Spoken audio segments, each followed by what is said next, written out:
Hey guys, welcome back to Harles Garage. Got another video on my Ford Ranger.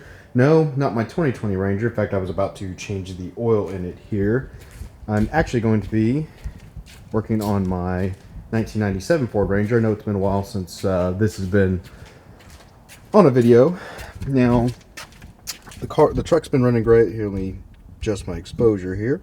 The truck's been running great. However, recently my seat here, the lever that allows the back of the seat to go back and forth, it snapped on me. You can see if I set it down here, it's just like so.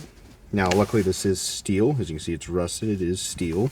So what I'm going to do now is actually take my seat out and try to tack weld this back in so I don't have to buy a whole nother seat for this truck.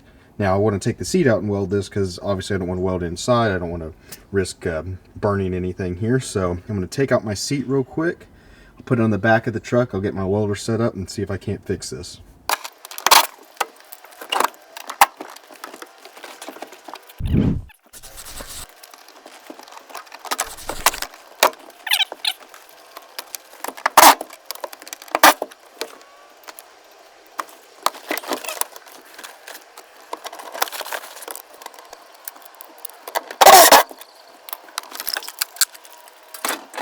Alright, so I got the seat out here. You can see right here, again, where this little lever here would connect, and this will do is pushes down on this spring so that you can adjust the seat as needed. Again, this is steel, so I'll be able to tack weld it in here. What I'm going to have to do, sorry, my neighbors are doing some landscaping and construction work over there, but what I'm going to have to do is kind of take a brush and clean this off to get this as clean as possible. I will be MIG welding this. Again, they're just going to be tacks, but you want clean the surface as possible. So I'm going to try to clean this up a little bit, and I'll set up my welder and get it started.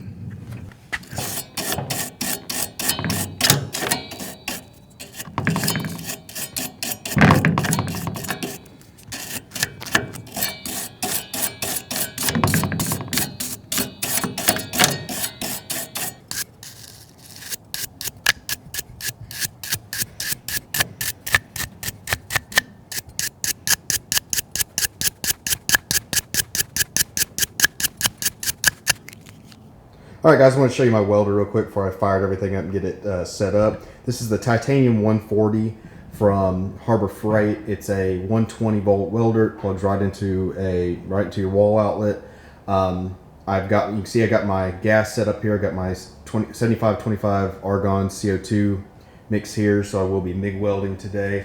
Now, I got this welder a couple months ago. I did a quick little video setting it up using flux core on some small projects around the house, or how I was, learning on it. I've done a little bit of farm fencing and just some small welding. I've actually even used it on the BMW just a little bit. Yes, we're still working on it, but as you can see, I'm actually in my parents' garage here while I'm getting my house built. I've got everything kind of just stored and crammed in here for now, so I really haven't had time to start working on the BMW, but hopefully here soon I'll actually be getting more work done on that.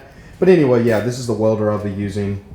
Had it for a few months now, and I really like it, and I really like learning how to weld, and it's a pretty good skill to have so that you can do a lot of these projects yourself and save yourself some money. So I'll go ahead and get this fired up and get it tacked in. Alright, I got everything set up. You can actually see here I've got some welding paper here. This is some 3M welding paper. It's got a little bit of adhesive backing to it. It's spark resistant, so this will help prevent, if any sparks come up, catching my seat. The seat cloth on fire. I do have a fire extinguisher right here, just off site. But yeah, I'm just going to go ahead. I've got it grounded out and kind of set up here. I'm going to just go ahead and try to tack this in.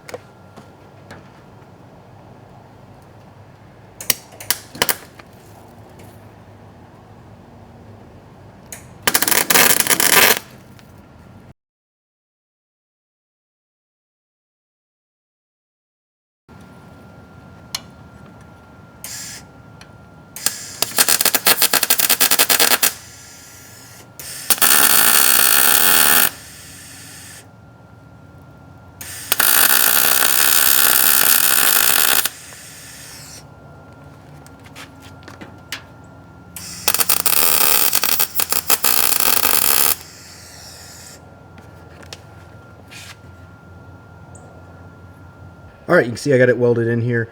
My wire speed is a little bit more than tack's because my wire speed was a little quick, but I had a quick tack in, and then I went in and just kind of finished around that little stud that was around there. Yeah, it's a little bit built up, so my wire speed was fast, but the good news is this thing's not going anywhere. It's on there, and it works. Oops. And it works. It works really good, in fact. So I'm going to take, I guess, a Dremel and kind of clean that up a little bit. Doesn't really matter. It's hidden, and it works. Yeah, definitely not my best weld, but hey, it's on there solid and it's fixed.